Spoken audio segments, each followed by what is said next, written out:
beauty and impact.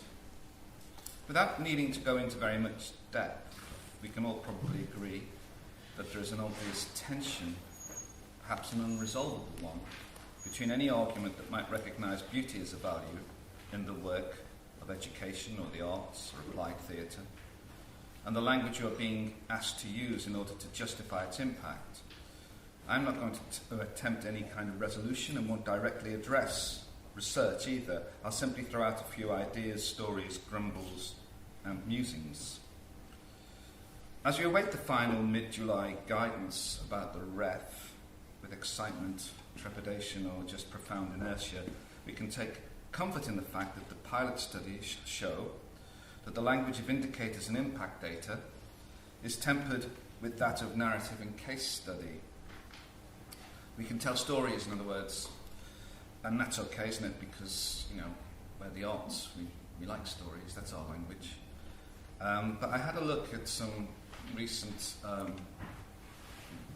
data or recent writings on impact, and I think we need to temper any nascent enthusiasm by looking at the language. Here's one. There was a conference at the LSE, and this is like quotes taken from it. So there's a danger of fairy tales of influence. And I like this. Submissions of fairy tales will be found out. You'll be exterminated, no doubt. That's a bit of a shame, because a lot of my work, I like fairy tales. So that's a bit of a shame for me. There's another one. Indicators of impact should be included within the narrative as supporting evidence. So we've got indicators and evidence in case studies there. That's from the pilot exercise. The highest scoring cases or scores in the pilot were those that provided a coherent narrative with evidence of specific benefits. I like this. In your impact statements and case studies, you will need to refer to an assessment of reach. That's kind of a new one. Assessment of reach. Okay, that's it. Quality also relates to the number of downloads of your published work. Okay, so a few naughty pictures in, that might kind of... we recommend that... I like this. We recommend that academics work out their H-score and G-index, so I'm off to the doctors. And if anyone can tell me what that means, I'd be quite happy. Now, this is an older one, actually, because this language, of course, has been around for a while. I'll be referring to this later. This is from the left-leaning IPPR. And the language, again, if you look at it, we've got mechanisms, benchmarks, measurement, modes of measurement, that sort of language. Oh, how did that creep in? It's slightly different, isn't it? It's a slightly different idea of how we gauge something's value. I wonder if the ref would go for that one. Beautiful thing helps us by being what it is. Okay. Obviously, I'm on Oscar Wilde's side, but I think that he says something very profound about the impact of art and the environment on us. I was at a conference in Singapore earlier this month, and a man called Richard Barber from the Thai company Makampon. This is just a picture of a book. I'm not very good at PowerPoints, but that's a book he's written. It's a very good book. From the Thai company Makampon spoke easily and eloquently about the work the company he married into does in northern Thailand. Makampon do applied and educational theatre work. Richard got his doctorate in Melbourne, so he's no hippie. But when he spoke about impact, he included, first of all, a reference to what the company gets out of the work, the natural and cultural beauty that they share with the local people, a beauty that binds them to the place where they live and carry out their cultural interventions. And he showed us slides and was very open about his love for the place. This reminded me of a number of things. One of them was Iris Murdoch's argument that beauty is the one spiritual value that we love by instinct, that it has moral potential in our lives because it provides a genetic background for action. Like Oscar Wilde, in other words, she believes it helps us by being what it is. Richard Sennett, in his landmark book, The Craftsman, although he doesn't speak of beauty, makes a point that leads us in a similar direction, that the modern world has two key methods of urging us to work hard and to work well. The moral imperative, in other words, it's for the good of the community, and the spirit of competition. We can see these reflected in the very underpinnings of the ref, assumed and unchallenged because it is a part of our very habitus. Actually, that's the first time I've used that word in public. So I've got it wrong. Please just have a quiet word with me later and put it straight. Both have proved troubled, Sennett tells us, as neither serves the craftsman's aspiration for quality. Beauty, of course, does. And for craftsmen here, I think we can use the word artist, practitioner, even researcher. So I would say Richard Barber is justified in putting beauty at the top of his list. Even if you agree with me that beauty is a core value within our practice, it's surely difficult to convince someone who doesn't share our discourse. Sometimes I feel, to quote the classic Loving Spoonful song, if you're that old, do you believe in magic? It's like trying to tell a stranger about rock and roll. You either get it or you don't.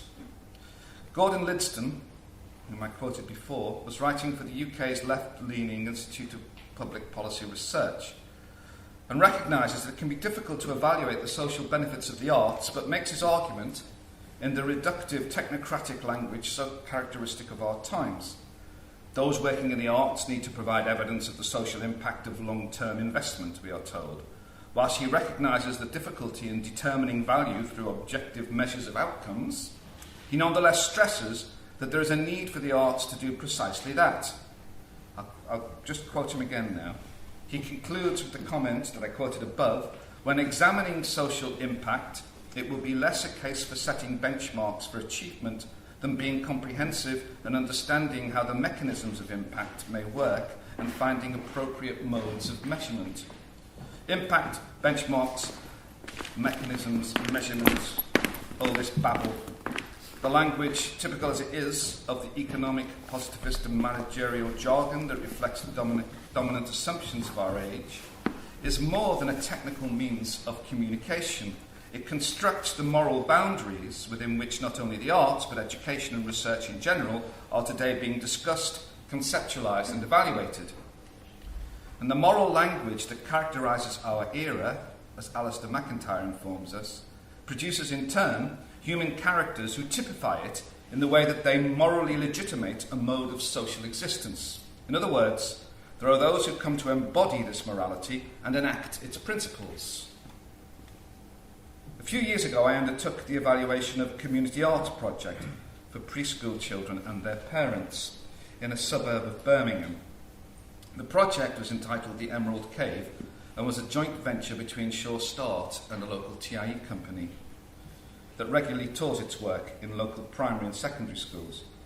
It was an interactive, participatory theatre programme for preschool children and for children in the early years, and their parents to experience together.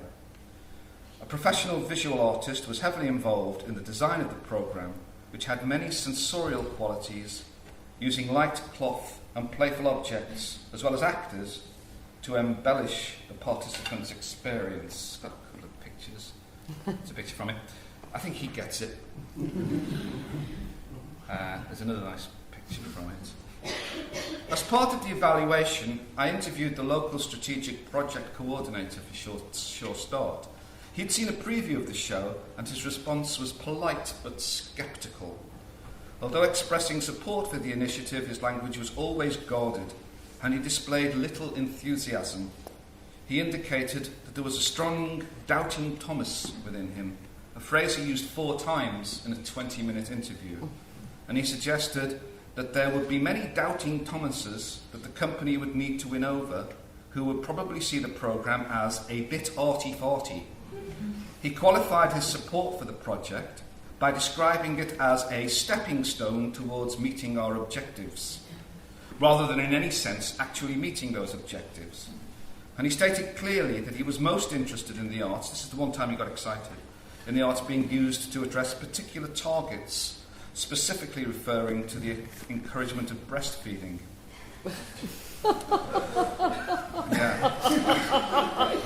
I had to leave then. Iris Murdoch, again, wrote of the Kantian or modernist ideal of the rational man and argues that such a man's rationality would leave us unconnected to our instinctual needs for beauty, dream, and imagination. Mercifully, she writes, he doesn't exist. Unfortunately, she was writing in 1970. Since then, he does. Contemporary ideological forces have conspired to fashion him, and he wanders about our universities. It can be difficult, of course, to talk to people within my own practice of education about the value of beauty, and maybe some of you are sceptical. In fact, progressive thinking has a strong history of mistrusting beauty.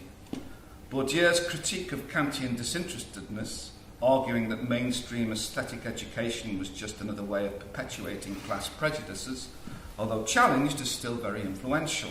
Feminism and disability politics have made us mistrust beauty. More subtly, so has modernism, with its rational revolutionary ardour and its hard-edged, virile aesthetics of power, of shock, and of awe.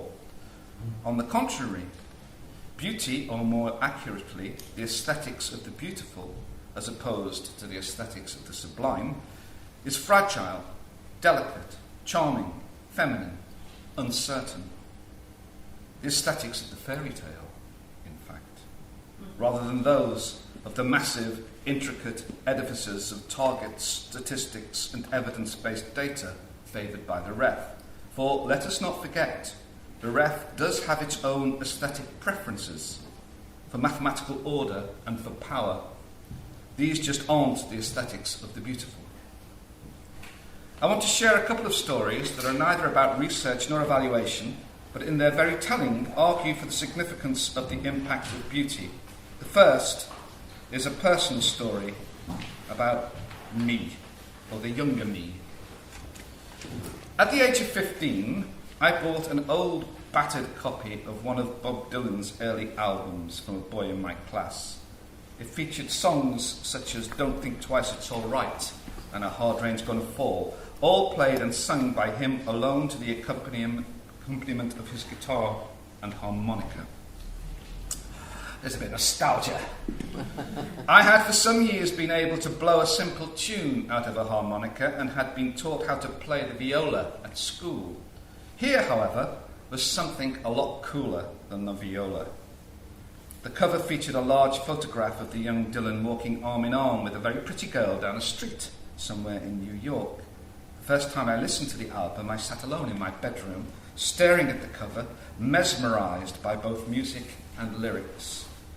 The next day was a Saturday.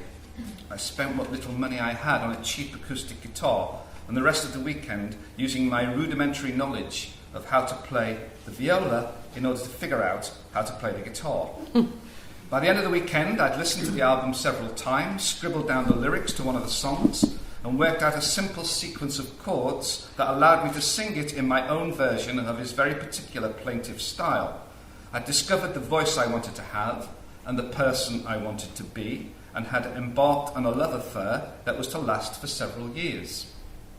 What exactly had I fallen in love with? Well, first and foremost, it was the poetry, the words he used, and the way he used them. He sang songs about a world I could recognise, of injustice, but also hope that things could be made to change for the better, with emotions I could identify with, in lines of beauty, that I could write down again and again, as if by doing this, they might somehow become mine.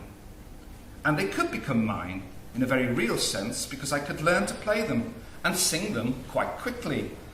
The folk blues tradition from which he emerged is very tolerant of imperfection and does not require a great deal of skill in order to obtain tolerable competence in it.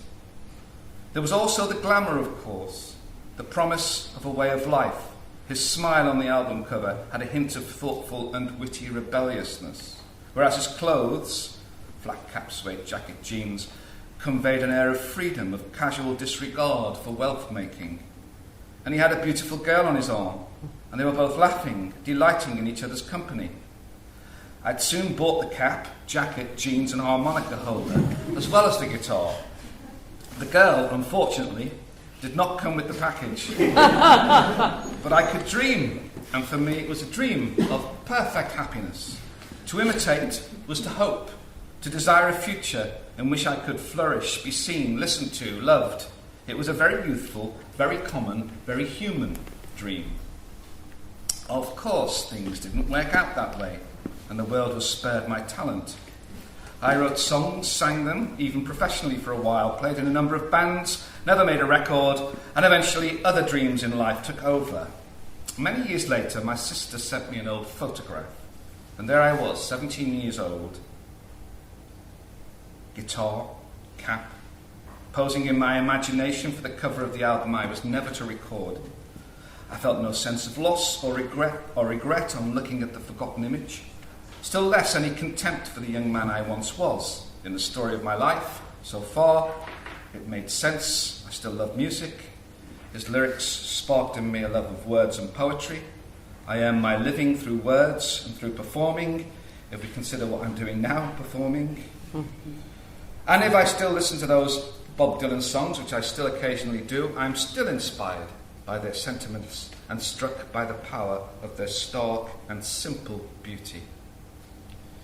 It would be wrong to regard this youthful experience of beauty solely in individual and psychological terms, however. Passion and desire were at the heart of its future-oriented momentum, and these had an outwardly social as much as an inwardly personal dimension.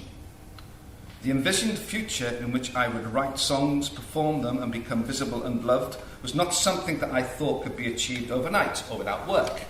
It involved embarking upon a project that was practical as well as creative, and social as well as personal, because once I had bought and begun to play the guitar, I became part of a fluid but well-defined community of other like-minded young people who did the same. It led me to meet new friends from whom I learned new songs and new techniques of playing, friends who could also learn from me. So I became a teacher as well as a pupil, gaining in self-esteem in the process. It also led me in unexpected directions. There was the obvious musical route back to an older generation of black blues singers, as well as forward to the then emergent musicians like Neil Young and Joni Mitchell, and this dates me, I realise. Although these artists were fairly standard tastes among the aesthetic community I had opted into, all of them affected how I wrote songs and played the guitar, and consequently expanded my education within this closely defined musical field.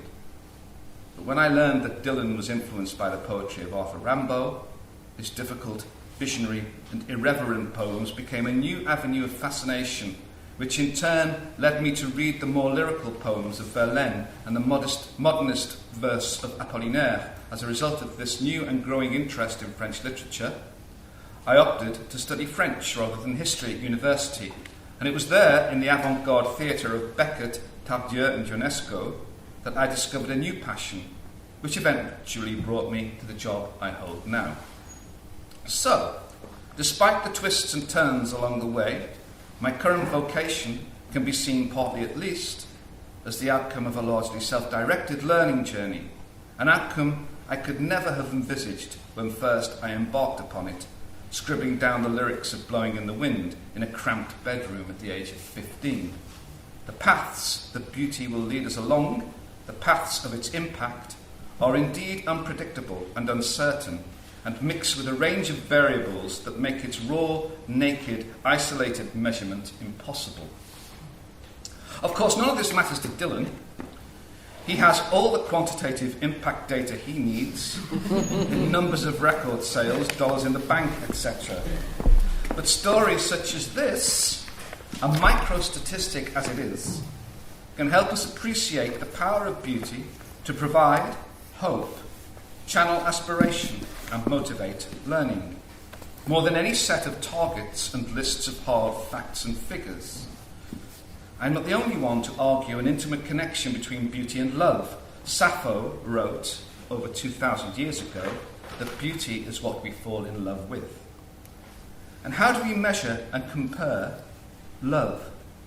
Harking back to Sennett's point, how do we make of it both a moral duty and something competitive?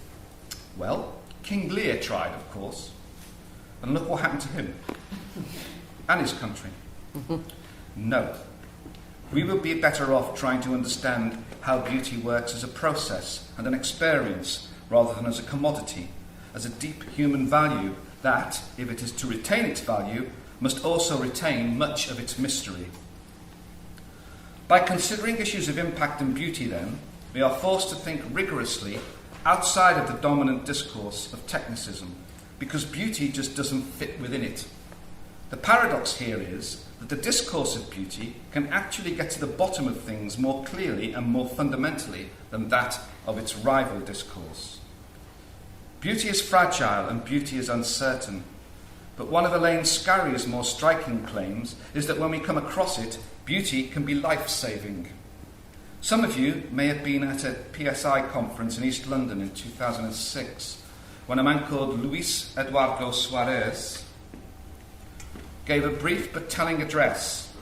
He was at the time the Municipal Secretary for the Valorization of Life and the Prevention of Violence in Rio de Janeiro, and had formerly been the Brazilian National Secretary for Public Security.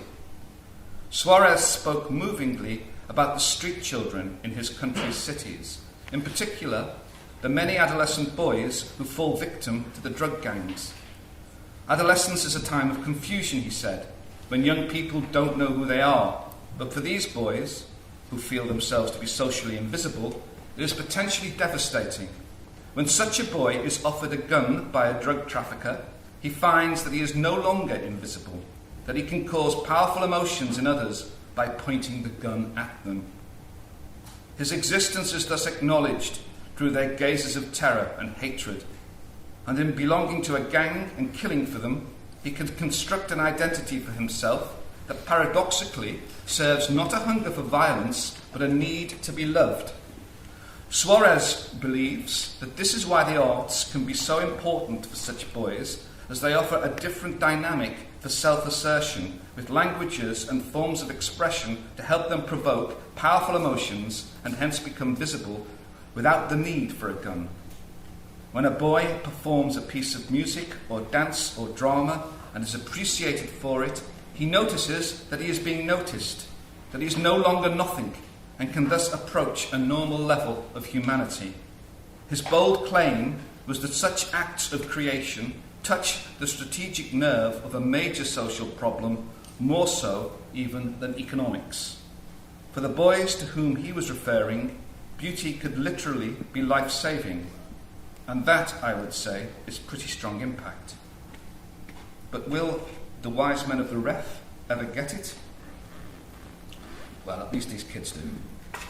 Thank you.